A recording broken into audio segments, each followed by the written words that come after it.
Assalamualaikum warahmatullahi wabarakatuh. Perkenalkan, di sini nama saya Maulina Diat. Saya kelas 1B dengan NIM 282.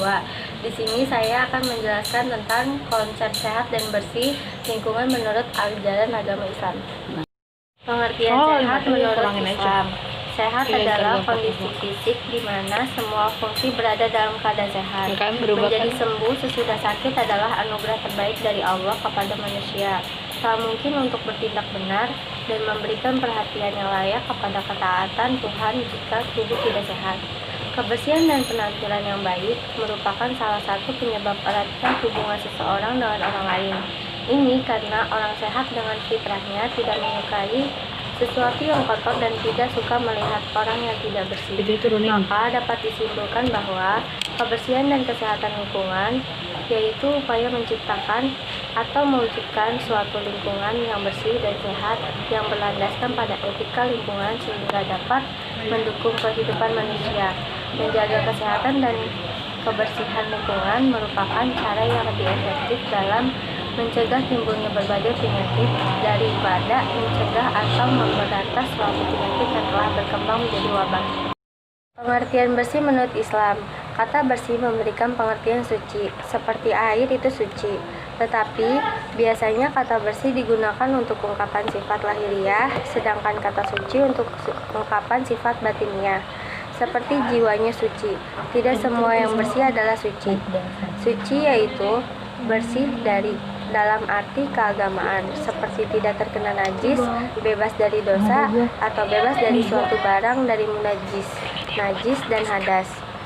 Nazafah atau nazif secara bahasa yaitu kebersihan lawan dari kata kotor, berasal dari kata nazufah, zanzufu, nazafatan.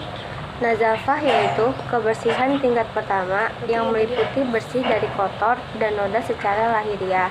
Dengan alat pembersihnya, benda yang bersih antara lain adalah air. 3. Anjuran menjaga kebersihan menurut ajaran agama Islam. 1. Menjaga kebersihan pakaian. Wahyu kedua yang diterima Nabi Muhammad SAW adalah Quran Surat Al-Mudatsir ayat 1-7. Salah satu ayatnya memuat anjuran menjaga kebersihan pakaian. Allah Subhanahu wa Ta'ala berfirman, "Dan pakaianmu bersihkanlah." Imam Nawawi Al-Batani dalam tafsir Marah Labib menyebut ayat ini mengatakan perintah membersihkan pakaian dari najis-najis.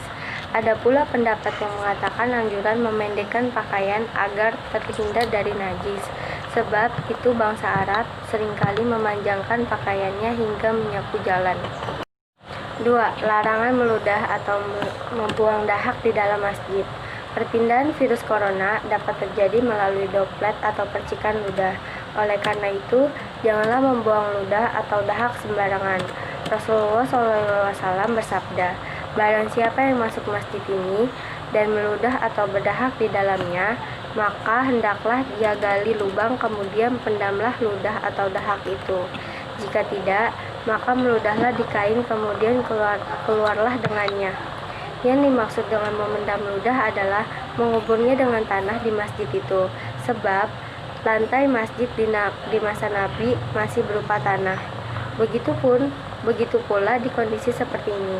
Jika ludah atau dahak bisa mengotori sekitar, bahkan menjadi sarana penyebab virus, maka janganlah membuang ludah sembarangan. Jika meludah di tanah, maka kuburlah ludah tersebut agar tidak terinjak atau tersentuh orang lain. Larangan buang air di jalan, di tempat umum, dan dalam air yang mengalir. Dari Abu Hurairah, Rasulullah SAW bersabda, "Takutlah kepada dua orang yang terlaknat." Para sahabat menjawab, "Wahai Rasulullah, siapakah dua orang yang terlaknat itu?" Beliau menjawab, "Orang yang membuang hajat di jalan atau di tempat berteduhnya mereka."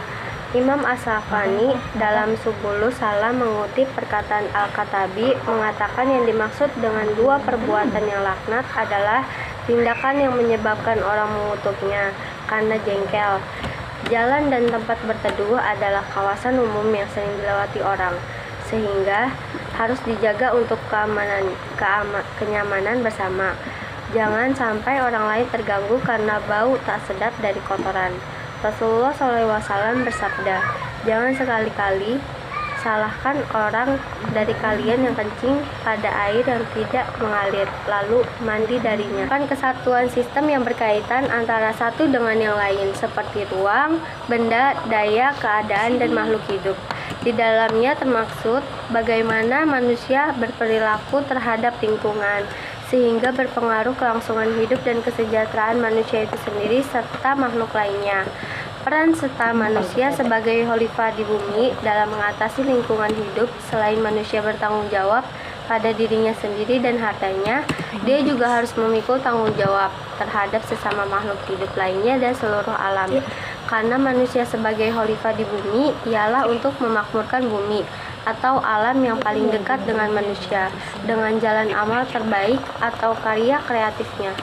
Sekian dan terima kasih, kurang lebihnya mohon maaf. Wassalamualaikum warahmatullahi wabarakatuh.